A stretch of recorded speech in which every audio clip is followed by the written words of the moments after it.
Hey guys, let's look at how to do your next assignment. I'm going to show you some pictures, and what we will be talking about is including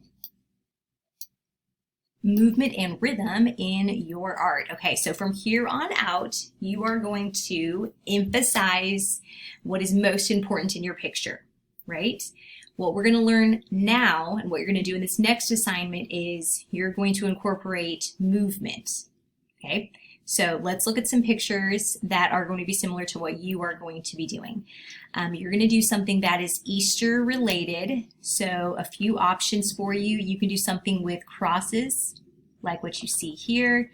You can do something with an empty tomb, like you see here, right? Crosses can be in there too, that's fine. You can do something with the crown of thorns, right? That's Easter related also.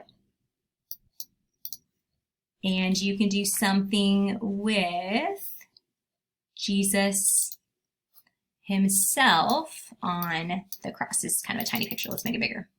All right, a crucifix, that's a really bad example, but just Jesus on the cross, you can do that too. So when I say Easter, I'm not talking about the Easter bunny or Easter eggs. I want you to do something that actually is related to Easter.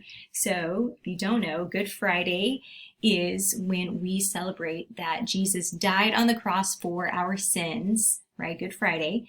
He was buried and in the tomb for 3 days. So boom, boom, boom. Sunday morning, Easter, that's when we're celebrating the resurrection of Jesus Christ. So really, Easter weekend is from Good Friday to Easter Sunday. That's when Jesus died on the cross, when he was in the grave for 3 days. And then Easter Sunday is when he resurrected. That's really what we're celebrating here. Okay, but you can use a picture from any aspect of the weekend from Good Friday over to Easter Sunday. Okay, now let's talk about how rhythm is going to be, let's talk about actually where we see rhythm and movement in these pictures first. Let's do that. All right, this picture right here, focal point, the middle, the crosses, there's contrast. We have these items detailed and centered. So this you're familiar with at this point, making something the focal point. The movement of this is, what do you look at next? Okay, so movement is, where does our eye travel? After we look at the focal point, where does our eye travel after that? Okay, well, what do you see? You might see this pathway. You might swing your eye up here to the sun, or you might do that reversed. So movement is, in a piece of art, where your eye travels. We know that we're going to emphasize something, that's where our eye starts. Movement is, where does your eye travel after that? So you as the artist, you get to decide where people look. Okay, so maybe this is the focal point, and maybe our eye goes up here to the sun, and then if you keep looking at this, you're like, oh, what do I look at next? Well, what's in the picture? Oh, there's a pathway. Maybe I would come down here. So this is the line movement. This, wavy, circled up here, kind of forms a big circle on this piece of art, right? That is movement. Let's look at another picture and investigate the movement. All right, focal point up here. There is bright colors, there's detail. This is the focal point. This is what's emphasized. The movement is where our eye travels from there. Okay, so I'm looking up here. My eye is probably going to travel down this stream. Oh, I see kind of like a silhouette of somebody praising Jesus there in the water. Oh, sneaky person down here in the corner.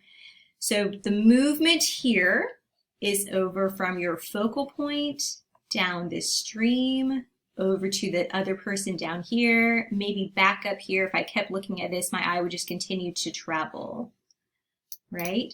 So movement is where a person's eye travels. And you as the artist get to decide what people look at by the arrangement of the elements in that piece of art. Okay, this is a really busy one. This is the focal point. I would look here first. I probably swing up here to the planets next.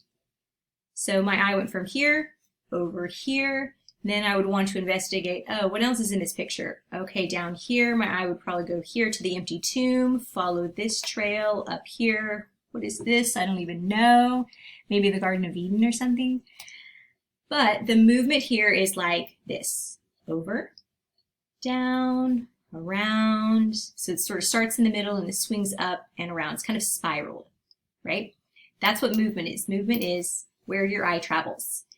There's different tempos to movement in art, and that is where rhythm comes in. So the tempo of this picture is very energetic. The movement is very energetic. Starts at the corner, it just bursts out, and there's all these little tiny pieces, kind of fragmented, bright colors. So rhythm comes into play because rhythm is the amount of information in the picture and the amount of energy or movement within the picture. Okay, rhythm is like, how much do I have to look at and how fast does my eye bounce around the picture, right? So you get to decide if your work of art has a lot of rhythm or very little. Okay, is it really energetic or is it really calm? So this would be very energetic, and then something like this would be much calmer, right? There's not that much in here. It's actually very horizontally laid out. This is calmer. Anything diagonal is going to have more energy. Anything horizontal is going to look more calm. Okay, let's talk about the movement in this picture. Well, I look here first. She is my focal point, center of interest. I would probably look at her second.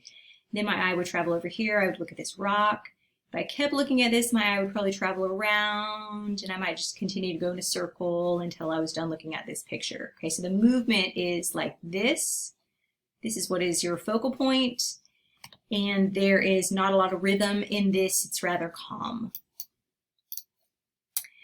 Okay, that is what you're going to do. All right, now it is up to you how detailed you make this picture. This is Classwork 05, but I will tell you that I want you to add color into this, and I want you to do your best to make this look really nice. Don't turn in something that looks like you drew it in 5 seconds. Spend your time on this, and I want you to do a nice piece of art that you would want to keep, maybe put up at some time, okay? Let me pull up the color. This right here, I wanted to point out that using complementary colors, you are going to create a focal point, and that might be something that you want to do too. I haven't mentioned that before, but this is a good example. There's purple and yellow right next to each other. Anytime you put complementary colors next to each other, you're going to draw attention. So the yellow here next to like these purple rocks, that's going to draw attention. And boom, over here up to the corner where it's yellow and purple again, that's another way to draw attention. This one's bigger, there's more yellow. This one is smaller, it has some neutral colors in there too. So that's another option for emphasizing and helping to create movement, right? Okay guys, let me know if you have any questions and we will go from there.